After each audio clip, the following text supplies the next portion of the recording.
Hi అండి, అందరికీ నమస్తే. Welcome to Mythili veg recipes.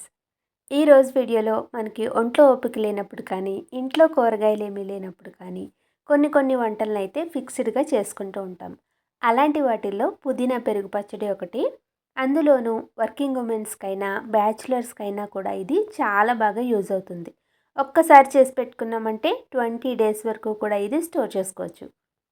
ఈ పచ్చడి కోసం ఫ్రెష్ పుదీనాను తీసుకుని ఆకుల్ని ఒలుచుకున్న తర్వాత 1-2 సార్లు బాగా కడుక్కుని నీళ్లు అనేవి లేకుండా ఇలా ఓడ్చుకుని పెట్టుకోవాలి.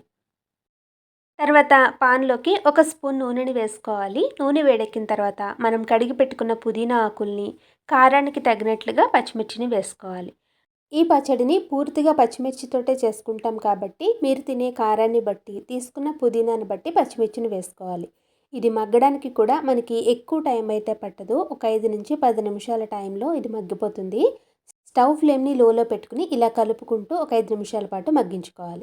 ఇలా మగ్గిన తర్వాత దీన్ని పూర్తిగా చల్లార పెట్టుకుని మిక్సీ జార్లో వేసుకుని రుచికి సరిపడా ఉప్పుని కూడా వేసుకుని గ్రైండ్ చేసుకోవాలి. గ్రైండ్ చేసుకునేటప్పుడు వాటర్ని వేయాల్సిన అవసరం లేదు.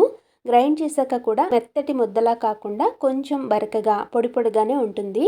ఇప్పుడు దీంట్లోకి పోపును వేసుకుందాము. పాన్లోకి 1 స్పూన్ నూనెని వేసుకుని నూనె వేడెక్కిన తర్వాత ఆవాలు, జీలకర్ర, కొద్దిగా పసుపు, ఎండుమిర్చి, ఇంగువని వేసుకోవాలి. పోపు వేగిన తర్వాత పుదీనా ముద్దలో వేసి కలుపుకున్నాము అంటే పెరుగు పచ్చడికి కావలసిన పుదీనా పేస్ట్ అనేది రెడీ అయిపోతుంది. ఈ పేస్ట్ని మనం ఎయిర్ టైట్ కంటైనర్లో పెట్టుకుని ఫ్రిడ్జ్లో పెట్టుకున్నామంటే 20 రోజుల పైనే స్టోర్ చేసుకోవచ్చు. ఎప్పుడు కావాలనుకుంటే అప్పుడు కొద్దిగా తీసుకుంటూ పెరుగును వేసుకుని కలుపుకోవడమే. పెరుగు వేసిన తర్వాత ఒకవేళ మీరు సాల్ట్ సరిపోలేదు అనుకుంటే అడ్జస్ట్ చేసుకుని వేసుకోవచ్చు. అలాగే పెరుగు పచ్చడి కొద్దిగా పుల్లగా తినాలనుకునే వాళ్ళు పుల్లటి పెరుగుని వేసుకుని కూడా కలుపుకోవచ్చు. మార్కెట్ నుంచి పుదీనాను తెచ్చుకోగానే ఇలా మగ్గించుకుని కనుక పెట్టుకుంటే చాలా వరకు టైం అనేది కలిసి వస్తుంది. ఎప్పుడైనా మనకు ఓపిక లేనప్పుడు కూడా బాగా ఉపయోగపడుతుంది. అలాగే అప్పటికప్పుడు పెరుగు పచ్చడిని చిటికలో చేసేసుకుని వేడివేడిగా అన్నంలోకి కానీ, ఇడ్లీ, దోశ, వడ ఇలా దేంట్లోకైనా కూడా తినేయచ్చు. మరి మీరు కూడా ఈ రెసిపీని మీ ఇంట్లో డెఫినెట్గా ట్రై చేసి చూడండి. ఈ వీడియో కనుక మీకు నచ్చితే తప్పకుండా లైక్ చేసి మీ ఫ్రెండ్స్, రిలేటివ్స్ అందరితోనూ షేర్ చేయండి.